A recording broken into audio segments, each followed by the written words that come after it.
Hey, how y'all doing? What is up and welcome back. So we are going to be doing like a financial check-in. I'm not going to call it a debt check because not everything that I'm going to be talking about and not everything that I have going on is concerning debt. Debt has kind of like taken the back burner right now because I'm not drowning in debt, and so I need to be putting other things ahead of debt right now with everything going on, you know, with the home repairs and things like that.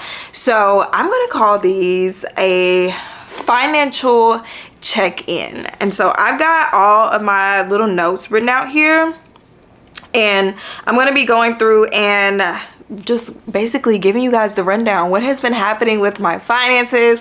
What is going on with my debt balances? What am I focusing on? You know, all that good stuff. And I typically, when I do these videos, I make the payments then and there, but I went ahead and made the payments earlier because I needed to get myself organized.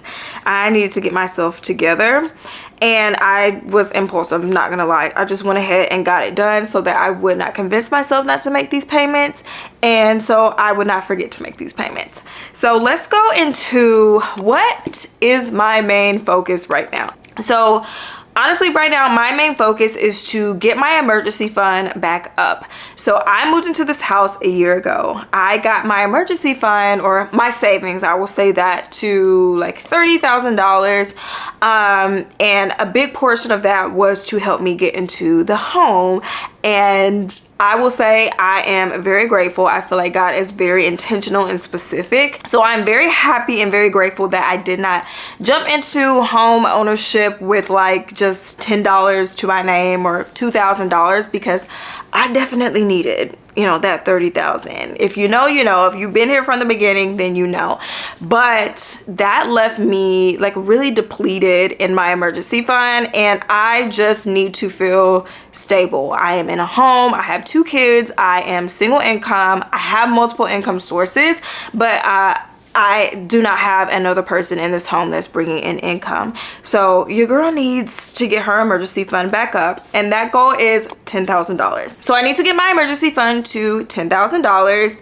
And I'll be honest, last year, while everything was going on, towards the end where I was recovering from everything, I put the majority of my funds to debt. That made the most sense to me. It still would have made the most sense to me because my debt, like, I'm accruing interest. My debt balances were they were a lot higher than they were right now. And so I needed to get that ick off of me. But right now I feel like I'm at a good place, and I am ready to jump back into my savings bag.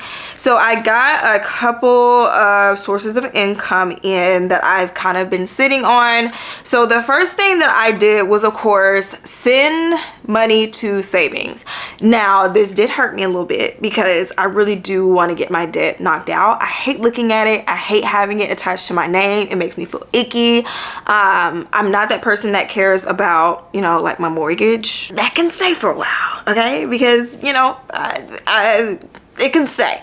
But anything else, like a credit card, it's gotta go. So I did send this morning $1,500 to savings, and if everything plays out right, if I do get this additional income source towards the end of the month, I'm hoping to put an additional $1,000 back into savings, and that will get me halfway to my goal. So that's going to get me halfway to my 5-figure goal that I have, and prayerfully that's going to work out and nothing else is going to come out of the woodworks. And outside of savings, I did talk about last year, the main thing that really helped me too when it came to my mortgage was paying up my mortgage, or half of my mortgage, for an entire year, so for 12 months. And that is something that I wanted to do for 2024 as well.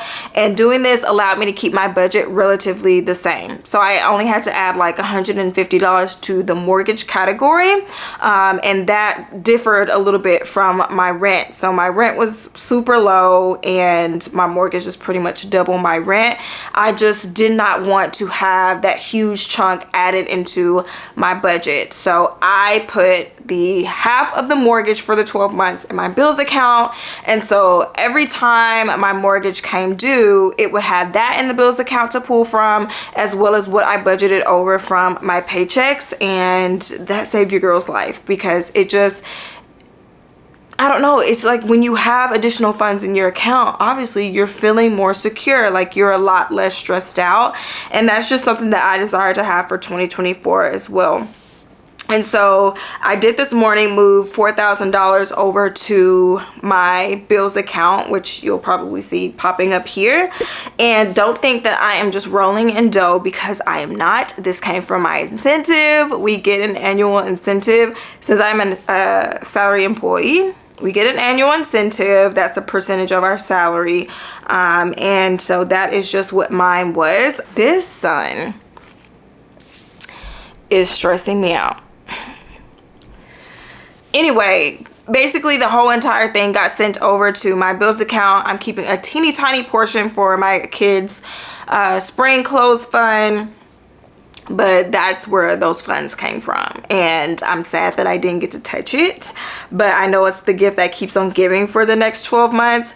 And so I need an additional $2,000 that I need to put back into my bills account to satisfy having, I wouldn't even say having 50%. So having about like 40% of my mortgage put back for the entire year. So I did put back $1,000, or keep $1,000 in my bills account from extra income that came in. So that's already sitting there. The $4,000 adds to that. And so I need an additional $1,000 to kind of close out that goal. Probably a little bit more, because my mortgage did go up $88 a month. What? Which is, you know, just one of those things that happens when you're a homeowner. Property taxes and insurance, y'all know I have been blowing insurance up with these home repairs. So that was, I anticipated that going up, and with everything that went up, that increased my mortgage by $88. And you know, it is what it is. I'm not going to cry over spilled milk. I'm just going to get up and keep moving forward. It's just one of those things you accept whenever you sign your life away, you know, for a home. And so yeah, I'm just going to make it do what it do and figure out a solution. And this is one of those solutions. So let me see here with the $88, how much extra I would need added onto that original $6,000 goal. It would be over $1,000. So $1,056 extra that I would need. Now I'm going to be honest, I'm probably going to chunk that throughout the year. So it's not like, you know, I have all these funds and I just sit and let them do their thing. I'm probably going to have to add extra every single month to my bills account to get the rest of that goal met. But anyway, I'm about 90% of the way, you know, to the $6,000. So I'm proud of myself for that. And we are going to move on. All right, so outside of my mortgage going up, I did get canceled by my home warranty. So I am paying up a different home warranty plan. I know people think home warranties are scams, but they have truly helped me. And for like $400 or $500 a year, if you're paying out thousands on my behalf, and that's thousands more than I would have had without home warranty, I'm going to take it. And so I got another plan, and that was $400. And so that's something that I had to work into my bills account. And I also had to remember that it is time for lawn care. Another perk of being a homeowner. You have to, you know, get your own lawn done. So the sun came out super early this year. The grass started growing. I wanted to cry because I knew it was time to pay for lawn care every 2 weeks. So I went ahead and I am preparing a lawn care fund. I'm just putting $200 into that to cover me. So now let's do a little quick debt check-in. I am going to be honest, not much has happened. Not much has really been happening. My money has not really been going to debt outside of the minimums, because I just don't have anything to apply to it.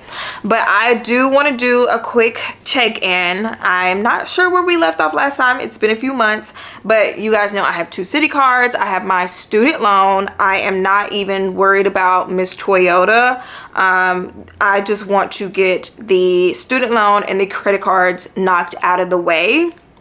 And then after the pipe leak, I did have to leave the home, and you know, circumstances surrounding that last repair I did use my credit card when I was waiting for reimbursement checks. Obviously not everything is going to get reimbursed, and so that did run up credit cards for a little while. And so my main focus was getting the credit card that I used knocked out of the way, and that really did take from Citi.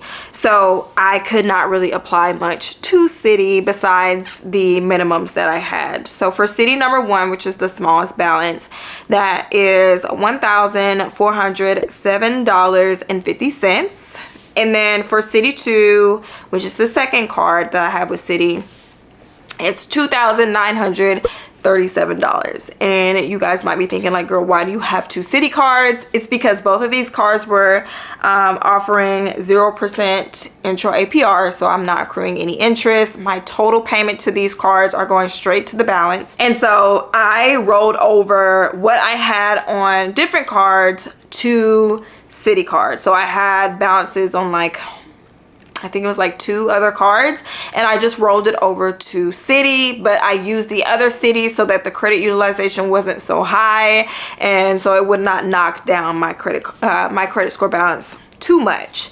So that is what we have for Citi. And for my student loan, which is the last student loan that I have, I paid off the other student loan that opened back up. I am at $3,754.68. Now that will probably change by tomorrow because, you know, interest, but I am under $4,000 for that last student loan. And for a while I was focused on paying off the student loan because that one has interest. But I think right now where I am mentally, I think I'm okay with paying or focusing on the Citi card once I can focus on the Citi card, just to snowball it, get it out the way so I can feel less overwhelmed and I can feel less scatterbrained, because right now I just feel like I'm all over the place. I am trying to manage everything and get myself together, get the house together as far as the repairs. I'm still waiting on that. And then I've got, you know, different things with the finances. I'm the only person over the finances. And if you're watching and you know, and you're that person, it can get kind of stressful and overwhelmed. So it's just easier for me to take it, you know, take it and be organized, like from smallest to largest, and just go down that list. And that's something that I recommend you do as well. If you're feeling overwhelmed, girl, just start with the smallest balance and then just work your way down until everything is taken care of. All right, so that is pretty much all I have to update you on when it comes to my finances.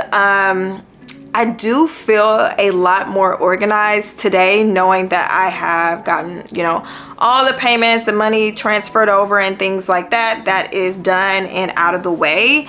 And before I forget, I did go in and make $100 student loan payment, so that should bring it down to like $36.54. It'll probably be $36.54, $55 probably by tomorrow.